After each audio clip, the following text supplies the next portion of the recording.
यदि ऐसे अपराध और अपराधियों को कोई शूट एंड साइट करता है तो हम उसको इनाम देंगे। जब कोई अपराधी चर के घर पर मारेगा, बलात्कार करेगा, तो हम उस पर क्या कहेंगे? पुलिस काम करेगी, कानून काम करेगा, मेरी बच्ची को आप छेड़ लीजिए। भैया मुख्यमंत्री जी, निजाम बदला है, प्रशासन का, महकमे का मानसिकता नहीं बदली। पदाधिकारी सब वही के वही बैठे हुए हैं और सबका एटीट्यूड एंटी महागठबंधन है। पुलिसिया सिस्टम कोलैप्स कर चुकी है, समाप्त हो चुका है, जंग लग चुका है। सबसे बड़ा चैलेंज क्या है कि भूमिहार का सबसे बड़का पहलवान कौन? मुकामा में क्या है? भूमिहार का बड़का पहलवान कौन? जाप सुप्रीमो पप्पू यादव इन दिनों कई विवादित बयान दे चुके हैं। कभी कहते हैं कि आप गोली मारिए तो मैं 1 लाख इनाम दूंगा, तो कभी कहते हैं कि बिहार पुलिस की सभी राइफल की गोली मैं खाली कर दूंगा अगर सत्ता में आऊंगा। हमारे साथ जाप सुप्रीमो पप्पू यादव है। क्यों इस तरह का बयान देते हैं? कानून हाथ में लेने की बात क्यों करते हैं आप? अच्छा, एक बात बताइए आप, हमको तो कुछ समझ में नहीं आता है। आप जोगी जी का बयान देखिए, या जो बिहार, उत्तर प्रदेश में या अन्य जगह जो स्थिति है, और लगातार अपराध और अपराधियों को लेकर के जो नंगा तांडव है। अभी 14 लोग मरे, बालू माफिया, और लगभग पार्टी अपराधी माफिया को ही टिकट देती है। मेयर भी लगभग माफिया ही चुनाव जीतेंगे, चाहे वो बालू हो, शराब हो, जमीन माफिया हो। कहीं भी बगैर अत्यंत पिछड़ा दलित सीट को लगभग छोड़ दीजिए, जबकि उसको भी बैकअप किसी न किसी पैसे वाले का होगा। तो जितने लोग चुनाव जीतेंगे, माफिया चुनाव जीतेंगे। एक अच्छे लोग, अभी जो दोनों जगह चुनाव हो रहे हैं, शराब की फैक्ट्री है, कहीं शराब माफिया है, कहीं कुछ है, कहीं कुछ है, कहीं 56 है, कहीं 47 है, एक पर एक तीरनाद। आप बीजेपी से पूछिए ना। ये सवाल है कि कभी कभी आप मुख्यमंत्री की तारीफ करते हैं, फिर उनके सरकार पे सवाल मैंने उनके सरकार पर सवाल नहीं उठा रहा है। मुख्यमंत्री जी ने तो कम से कम इतना लोक लाज तो रखा ना कि प्रचार से अपने को दूर रखा। उन्होंने तबीयत ठीक नहीं, इसीलिए वो प्रचार कर भैया और जगह तो जा रहे हैं ना, अपनी इमेज। वीडियो कॉन्फ्रेंसिंग से उन्होंने प्रचार किया। वीडियो कॉन्फ्रेंसिंग से गठबंधन धर्म का पालन तो करेंगे ना, लेकिन एक इमेज तो मेंटेन है ना मुख्यमंत्री जी का। मैं आपको यह बताता हूँ, बीजेपी वालों से आप पूछिए ना, गुड्डी चौधरी, या लगातार जिस तरीके से नरेंद्र मोदी पर तो अब भरोसा रहा नहीं, आरएसएस पर बीजेपी को भरोसा या तो जाति पर या तो 47 पर हो गई। 47 बिना ज्वाइन कराए टिकट दे दिया। आप बिना, अब नरेंद्र मोदी या बीजेपी का जादू नहीं चलेगा। जादू किसका चलेगा? तो जाति को जोड़ो, तो चिराग को लाओ। तो चिराग जी को लाने के पीछे, जब चिराग जी बीजेपी के बारे में कह रहे थे कि अंबेडकर को बेइज्जत तोड़ दिया मूर्ति, रामविलास जी को बेइज्जत किया, लेकिन प्रचार तो चिराग कर रहे हैं। भैया मैं वही बात तो कह रहा हूँ, मैंने पहले ही कहा है। अच्छी बात है मंत्री बने चिराग जी, बिहार के लिए कुछ करें, मेरा वो सवाल नहीं है। सवाल बीजेपी का है। बीजेपी जिस तरीके से बात सुशील मोदी जी, छुछुंदर, सुगर, कुत्ते की धूम की बात उन्होंने की है, सुशील मोदी जी, या जिस तरीके की बात प्रशांत किशोर जी या अन्य लोग करते हैं, या मुख्य गोली मारने की बात क्या हम जोगी जी नहीं किए हैं क्या? बुलडोजर ठूस देंगे, चला देंगे, मिटा देंगे, जोगी जी नहीं किए हैं क्या? वो तो कानून की बात उन्होंने कहा कि कानून काम करेगी, कानून काम करेगी। लेकिन आप कह रहे हैं कि जो मारेगा उसे 1 लाख का इनाम दूंगा। मैंने, मेरी बात तो सुनिए, मैंने क्या कहा। चौकीदार को एक क्रिमिनल गोली मार दिया। मंत्री जी का वो गांव है, शिक्षा मंत्री जी का अपना गांव है, ठीक। और उसके बाद गलत लोगों को आप फंसा दी वहां पर, क्रिमिनल भाग गया। उस चौकीदार के साथ ही दफेदार को भी मारना चाह रहे थे। अब वही क्रिमिनल फिर दफेदार को भी धमकी दे रहा, गोली मार देंगे 2 दिन के अंदर। जब हम गए मिलने तो उनकी बच्ची बिल्कुल बेहोश थी, पत्नी बेहोश थी, आप वीडियो देख लीजिए। अब वो दफेदार को भी मारने की धमकी दे रहा है कि मारेंगे, और उसके बेटे को भी मारने की धमकी दे रहा है। और पुलिस बिल्कुल शांत है, सरकार मौन है। तो हमने कहा, लोगों से पूछा, सभा थी, हमने पूछा कि आप हमको बताओ कि कोई बाघ यदि 4 आदमी को मार दिया तो आप उसको गोली मारे ना, और हाथी पागल हो जाए तो उसको आप खत्म करते हो ना।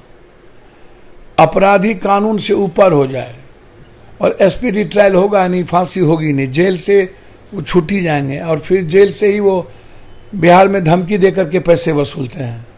तो ऐसे अपराधी जिसका कोई डर भय नहीं हो और इंसानियत के लिए, समाज के लिए सबसे बड़ा खतरा बन जाए, तो मैंने कहा ऐसे लोगों को, प्रशासन हो या कोई, यदि ऐसे अपराध और अपराधियों को कोई शूट एंड साइट करता है तो हम उसको इनाम देंगे।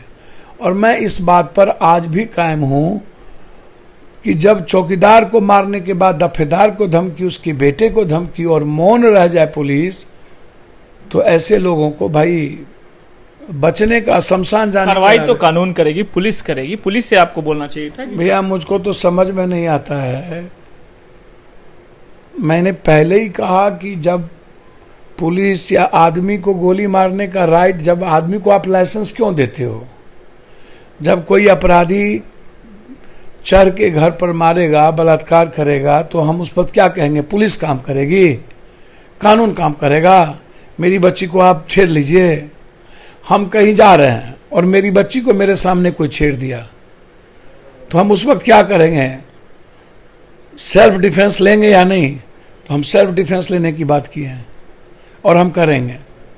एक सवाल और है, आपने ये भी कहा कि अगर 24 घंटे के लिए मुझे मौका दिया है तो मैं राइफल की गोली खाली कर दूंगा, पूरे राइफल की गोली। मैंने कहा कि जिस पुलिस को का अपराधियों को डर होना चाहिए, वह पुलिस या तो जमीन माफियाओं के साथ होती है, या तो शराब माफियाओं के साथ, या तो बालू दीरा में जाने की हिम्मत पुलिस करता है।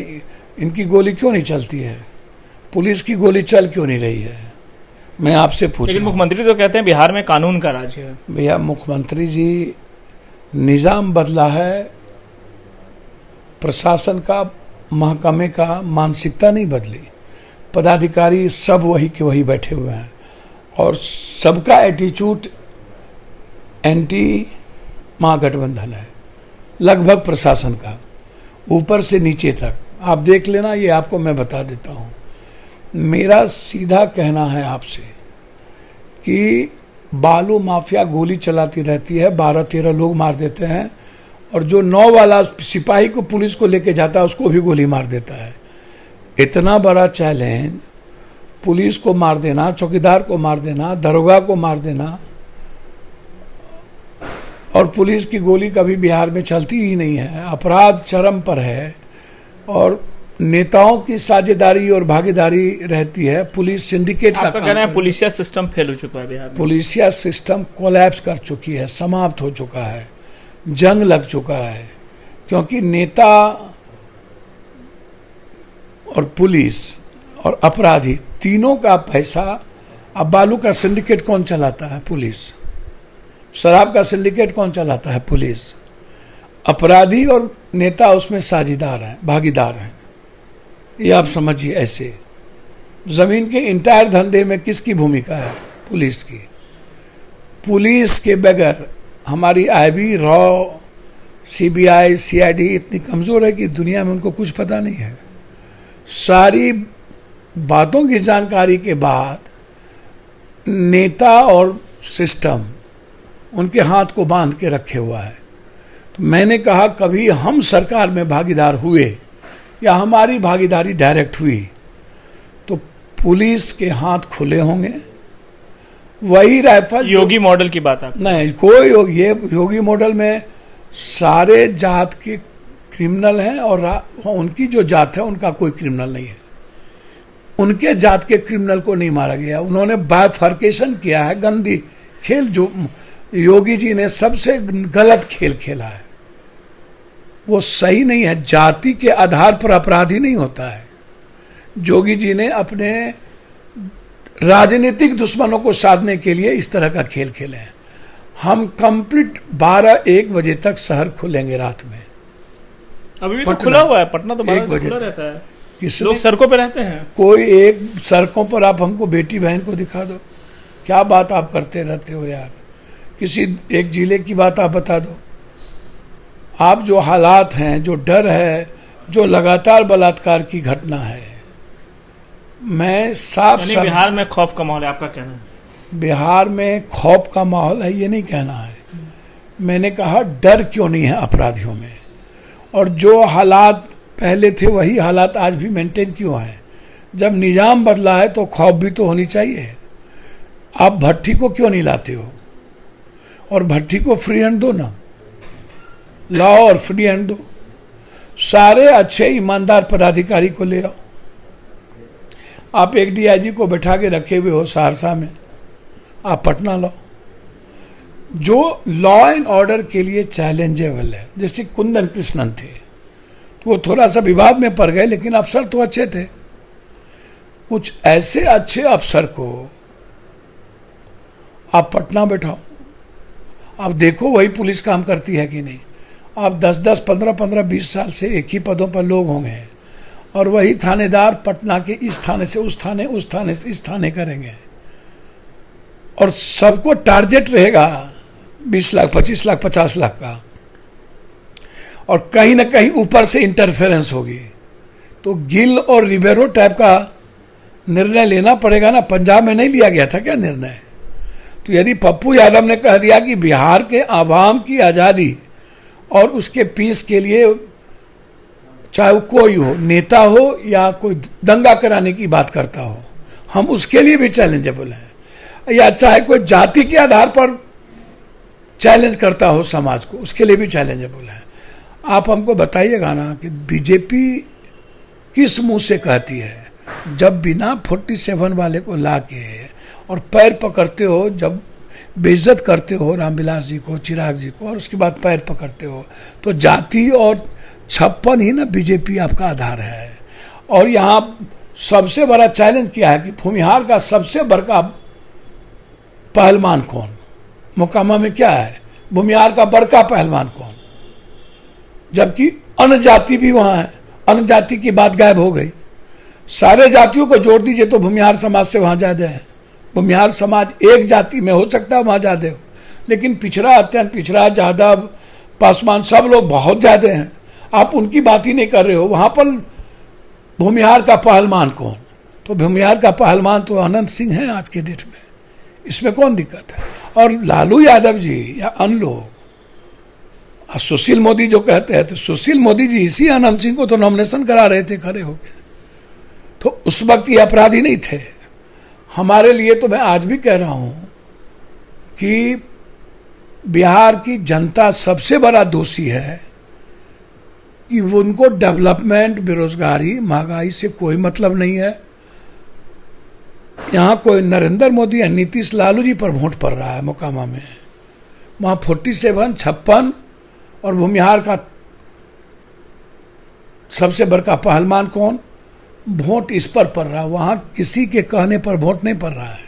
सारा दोनों तरफ का अपराधी दोनों दल के पास सब चला गया है। देश भर का अपराधी वहाँ पर दोनों दल के साथ है। वहाँ तो बड़का बड़का यादव का क्रिमिनल जो है, अपराधी जो अनंत सिंह के साथ रहते थे, वो ललन सिंह का प्रचार कर रहे हैं सब। तो ये थे पप्पू यादव, जिन्होंने साफ तौर पे कहा कि जिस तरीके से मोकामा में चुनाव हो रहा है, और पहले जो इन्होंने बयान दिया उस पर अपनी बात रखी, और ये कहा कि बिहार में जो पुलिसिया सिस्टम है वो कोलैप्स हो चुका है। सरकार तो बदल गई है लेकिन सिस्टम नहीं बदला है। सुजीत कुमार, बिहार तक, पटना।